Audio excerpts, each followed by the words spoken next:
Hello students, तो coming on to the third lecture of basics. पिछले दो lectures में हम लोगों ने चार्ज का कंसेप्ट पढ़ा है, हम लोगों ने कूलम्स लॉ पढ़ा, हम लोगों ने इलेक्ट्रिक इंटेंसिटी के बारे में, इलेक्ट्रिक फील्ड के बारे में पढ़ा और इलेक्ट्रिक लाइंस ऑफ फोर्सेस के बारे में पढ़ा। और आई होप आई गेस तुम लोगों ने वो सारे नोट्स लिखे होंगे और तुम अब कॉपी, तुम्हारा रजिस्टर, पेन तुम रेडी रखे होंगे, क्योंकि आज भी हम लोगों को इस लेक्चर में भी आगे के बेसिक्स पढ़ना है।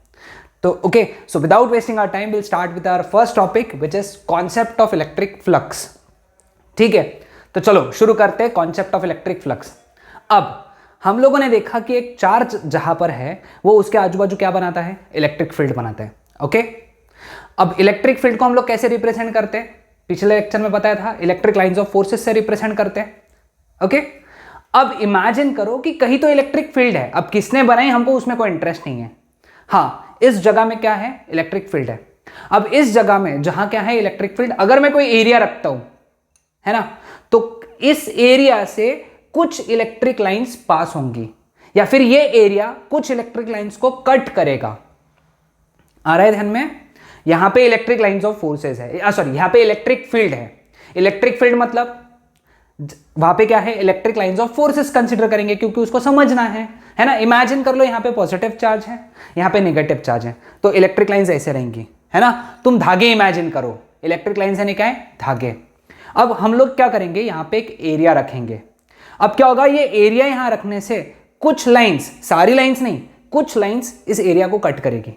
ठीक है, तो number of electric lines of forces passing through given area या कटिंग थ्रू गिवन एरिया, है ना, that number is known as electric flux. समझ में? चलो डेफिनेशन लिख लेते हैं, क्या है इसकी डेफिनेशन, एक सेकेंड, है ना। इसकी डेफिनेशन क्या है, लिखना चालू करो। इसकी डेफिनेशन है number of electric lines of forces passing through given area is known as electric flux. Electric flux को अपन किससे डिनोट करते हैं, हम लोग इलेक्ट्रिक फ्लक्स को डिनोट करते हैं फाई से। इलेक्ट्रिक फ्लक्स को किससे डिनोट करते हैं हम लोग, फाई से। ठीक है, लिखा है, 2 पॉइंट लिख लिए। ओके, अब समझो, लाइंस ऐसी है ना। अब ये इलेक्ट्रिक फ्लक्स किस पे डिपेंड करता है, किन फैक्टर्स पे डिपेंड करता है। Total electric flux, sorry electric flux जो है टोटल 3 फैक्टर्स पे डिपेंड करता है। कितने? 3। सबसे पहला, अपन ने कितनी स्ट्रॉन्ग इलेक्ट्रिक फील्ड लगाई, समझ में? फाई किस पे डिपेंड करेगा, फ्लक्स, इलेक्ट्रिक फ्लक्स किस पे डिपेंड करेगा, सबसे पहले इलेक्ट्रिक फील्ड पे, इलेक्ट्रिक इंटेंसिटी पे। अगर बहुत इलेक्ट्रिक इंटेंसिटी है, ज्यादा इलेक्ट्रिक फील्ड है, तो उस लाइन, उस एरिया से ज्यादा लाइंस पास होंगी।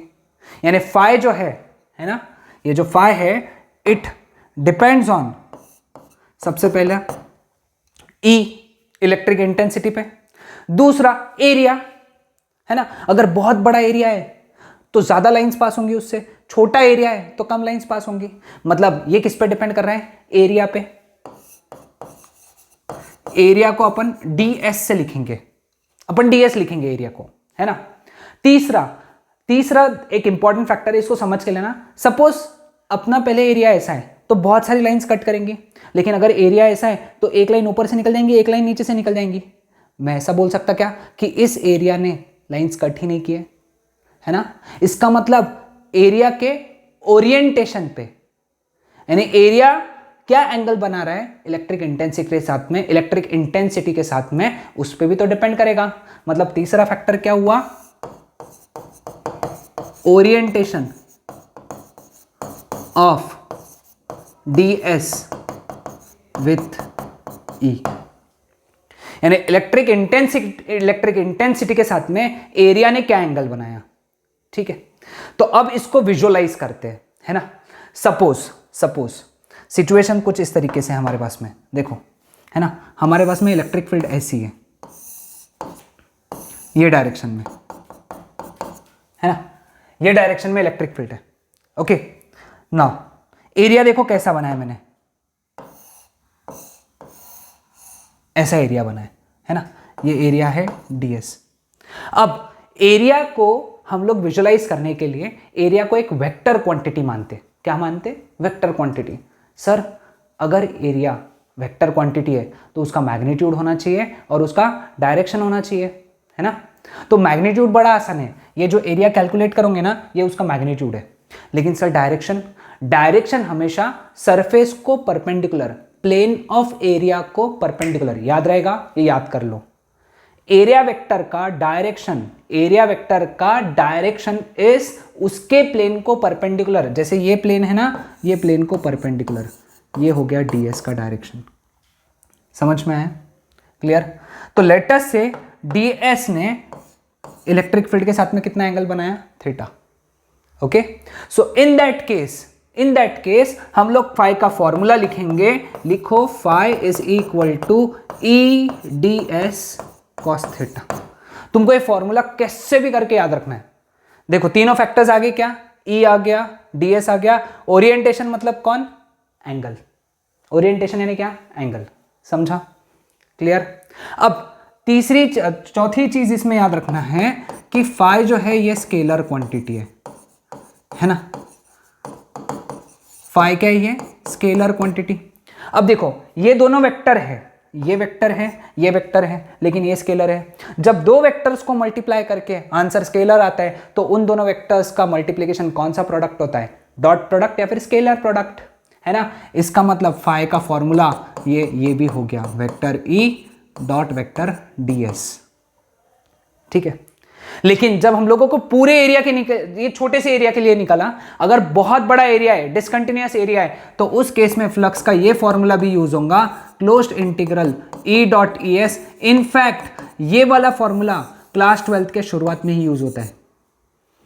हम लोग फ्लक्स का ये फॉर्मूला यूज करेंगे, flux is equal to closed integration of E dot ds। यानी ई डॉट ds का अपन इंटीग्रेशन लिए क्योंकि टोटल निकालना था, क्लोज लिए मतलब एक एरिया के लिए निकाला। ठीक है, समझ में? चलो अब बात करते हैं इसके SI यूनिट की, लास्ट पार्ट SI यूनिट और डायमेंशन। बस इतनी ही बातें याद रखना है अपने को, ज्यादा बात नहीं याद रखना है। देखो इसका यूनिट क्या है? न्यूटन पर कूलम। इसका यूनिट क्या है? Metre square. तो इसका यूनिट क्या हो गया फिर फ्लक्स का? न्यूटन मीटर स्क्वायर पर कूलम, क्योंकि इसका कोई यूनिट नहीं होता है, कॉस थीटा का कोई यूनिट नहीं होता है, वो ट्रिग्नोमेट्रिक रेशियो है, उसका कोई यूनिट नहीं होता है ना। अब बात करते हैं डायमेंशंस की। डायमेंशंस जो ई का डायमेंशन इंटू ds का डायमेंशन। अब ई का dimension I hope I guess जो मैंने तुमको होमवर्क दिया था उस होमवर्क से तुमने ई का डायमेंशन निकाला होगा और फिर ds का भी डायमेंशन लगा दो। ds यानी क्या है? एरिया। ds का डायमेंशन L2। ई का डायमेंशन तुमने निकाला है अगेन, तो एज यूजुअल ये तुम्हारे लिए होमवर्क हो गया, फ्लक्स का डायमेंशन निकाल के रखना, सीईटी के लिए इंपॉर्टेंट है। ओके, तो समझ में आया? फ्लक्स के लिए इतनी सारी बातें ध्यान में रखो। क्लियर? बाकी जो डिस्कशन होगा ये क्लास 12th का जब टॉपिक स्टार्ट होगा उसमें हम लोग करेंगे। सभी को क्लियर हो गया? ओके, चलो अब दूसरे टॉपिक की तरफ पढ़ते हैं। सेकेंड टॉपिक क्या है हमारा? Gauss law. ठीक है, अब गॉस लॉ क्या कहते हैं, है ना। अब गॉस लॉ ने क्या किया? फ्लक्स को चार्ज के साथ में रिलेट किया। किसको? फ्लक्स को चार्ज के साथ में, है ना। फाई और क्यू का रिलेशन, ये कौन है? Gauss law. कैसे सर? मुझे एक बात बताओ, एक एरिया है उसमें मैंने चार्ज रखा, चार्ज क्या बनाएगा? सिचुएशन समझो, एक एरिया है उसके अंदर चार्ज रखा अपन ने, तो वो चार्ज क्या करेगा? इलेक्ट्रिक फील्ड बनाएगा। इलेक्ट्रिक फील्ड वो एरिया को पेनिट्रेट करके जाएंगी, वो एरिया को तोड़ के जाएंगी, चीर के जाएंगी, पार करके जाएंगी, है ना। तो क्या होगा कि उस एरिया का क्या रहेगा? फ्लक्स रहेगा। क्या रहेगा? फ्लक्स रहेगा, है ना। इसलिए जहां चार्ज है क्लोज्ड एरिया के अंदर में, तो वहां पे फ्लक्स भी है। तो फ्लक्स और चार्ज में जो रिलेशन दिया वो क्या था? Gauss law.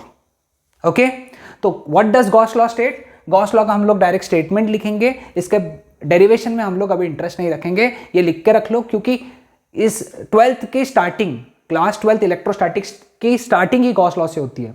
गॉस लॉ क्या कहता है कि जो फ्लक्स होता है किसी भी सरफेस का, वो होता है net charge enclosed upon epsilon naught. इसको बोलते हैं नेट चार्ज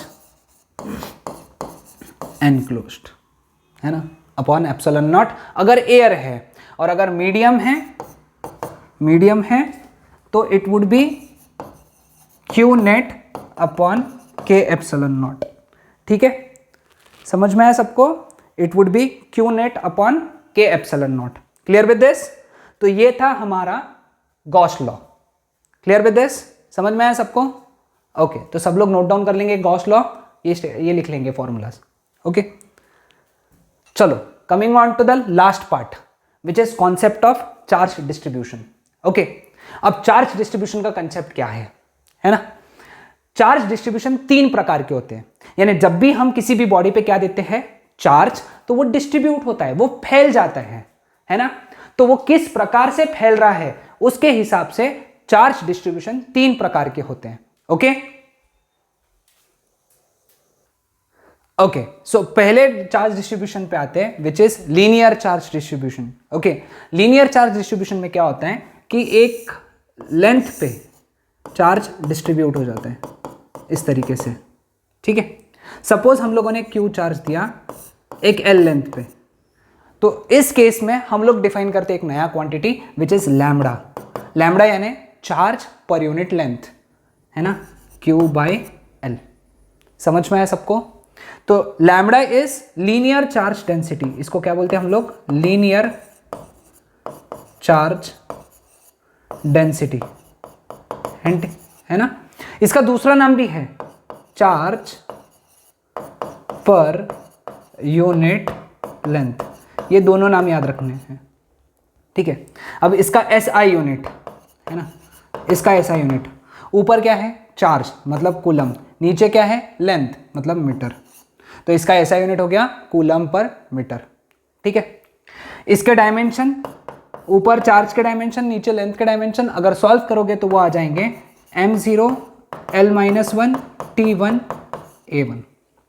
अब इसका यूज कहाँ आता है ना? यहां पे हम लोगों ने देखा कि Q चार्ज L लेंथ पे है, तो लेट अस से DL लेंथ पे कितना चार्ज है DQ। DL छोटा सा लेंथ है इसका, है ना? इस DL लेंथ पे चार्ज कितना रहेगा DQ, क्रॉस मल्टीप्लाई करो तो क्या मिलेगा DQ is equal to Q by L into D L, अगर इसको सॉल्व करेंगे तो। लेकिन what is Q by L? Lambda, तो इसीलिए डी क्यू लिखो यहाँ पे, D Q is equal to lambda D L, है ना? What is D Q?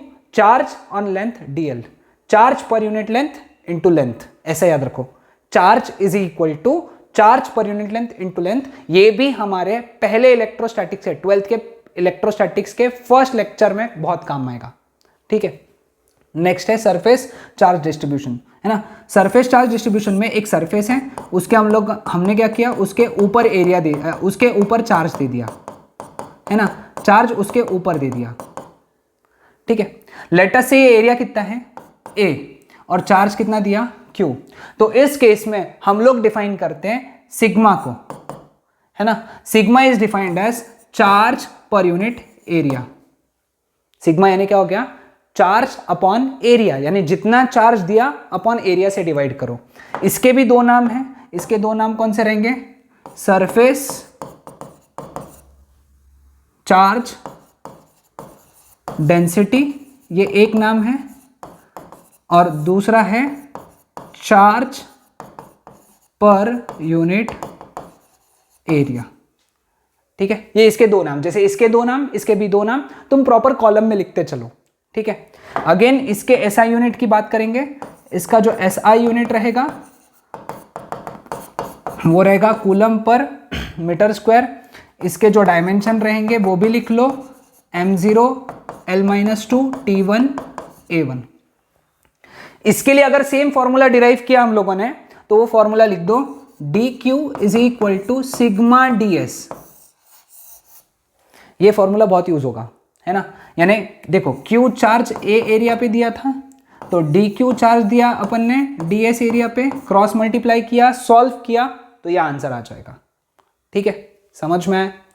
अब आते तीसरे चार्ज डिस्ट्रीब्यूशन पे, वो क्या है? वॉल्यूम चार्ज डिस्ट्रीब्यूशन, है ना? तुम इमेजिन कर लो एक आधा वॉल्यूम, एक काम करते, एक आधा सिलेंडर कंसिडर करते हैं, है ना? ये सिलेंडर पे अपन ने पूरा क्या दे दिया? चार्ज दे दिया। ठीक है, ये सिलेंडर पे पूरा भर के हम लोगों ने चार्ज दिया है, ठीक है।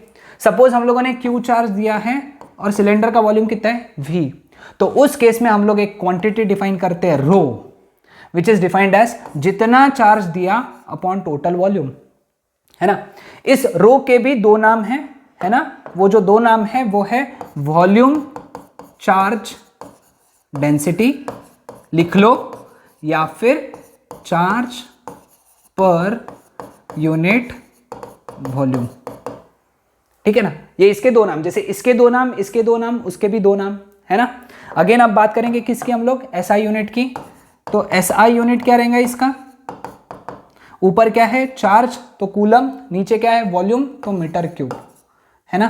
तो कूलम पर मीटर क्यूब। अगर इसके हम लोग डायमेंशंस की बात करें तो वो क्या आएंगे, m0 L-3 T1 A1, है ना। अब सपोज Q चार्ज हम लोगों ने दिया था वॉल्यूम V पे, DQ चार्ज दिया है वॉल्यूम DV पे, तो DQ का फॉर्मूला अगर हम लोगों ने डिराइव किया तो DQ is equal to rho DV। याद रखना, charge is equal to charge पर unit volume into volume, charge is equal to charge पर unit area into area, charge is equal to charge पर यूनिट लेंथ इंटू लेंथ, है ना। तो ये concepts हमको आगे 12th के इलेक्ट्रोस्टैटिक्स में काम में आएंगे। तो यहाँ 12th के इलेक्ट्रोस्टैटिक्स के लिए जितने भी बेसिक्स लगते थे वो हम लोगों ने सारे पढ़ लिए। अब नेक्स्ट लेक्चर से हम लोग चालू करेंगे 12th इलेक्ट्रोस्टैटिक्स का पहला लेक्चर। Okay, bye everyone.